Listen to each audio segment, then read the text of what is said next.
কারণ প্রত্যেকবারই মা বলছিল যে আমি মাকে বলছিলাম, ভাবছিলাম হয়তো মা টায়ার্ড হয়ে গেছে যে মা আজকে দিনটা ছেড়ে দিই। মা বললো না না না, চল চল যেখানে যাওয়া আছে যাও। এনিওয়েজ, এটা হচ্ছে আমাদের রুমটা ছিমছাম ভালো, সুন্দর দিয়েছে। ওটা রুমটা বেটার ছিল, বাট এটাও সুন্দর। যা যা অ্যাক্সেসরিজ একটা রুমে থাকা দরকার সবকিছুই আছে। আর এটা হচ্ছে একটা গার্ডেনের একদম পাশটাতে, ওখানে বোধহয় কিছু চাষ টাস হয়।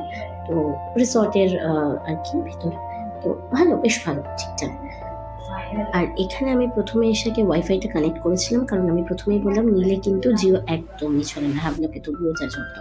এটা হচ্ছে ওয়াশরুম, ওয়াশরুমটাও ঠিকঠাক, খুব স্পেশিয়াস নয় আগের মতো, কিন্তু স্পেসিয়াস ঠিকঠাক। আমাদের রুম নাম্বার ছিল 215।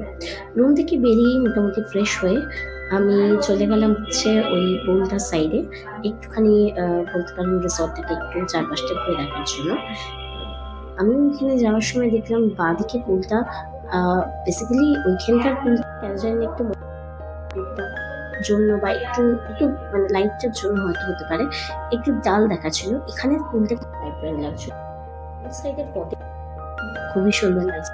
তো বলছিলাম যে দেখতে পাচ্ছি গাছগুলো রয়েছে, বীজটা তো বেশ ভালো লাগছিল, আর বেশ সুন্দর করে প্রপার্টিটা সাজানো।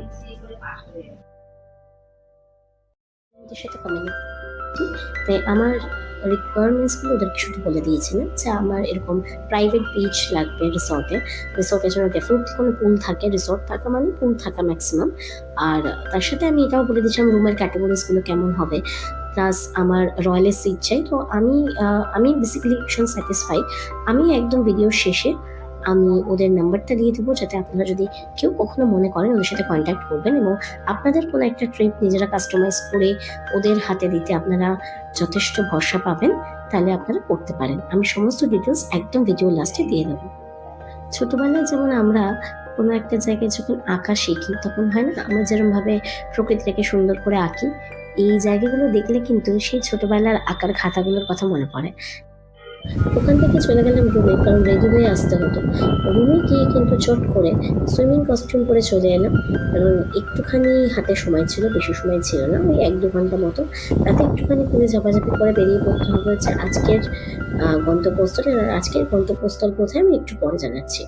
তারপর ওখান থেকে মোটামুটি একটু ঝাপাঝাপি করে তারপর ওখান থেকে রেডি ফেডি হয়ে, কারণ ওরা লাঞ্চটা বানাতে একটু টাইম নিয়ে নিয়েছিল, লাঞ্চটা করতে একটু সময় লেগেছে।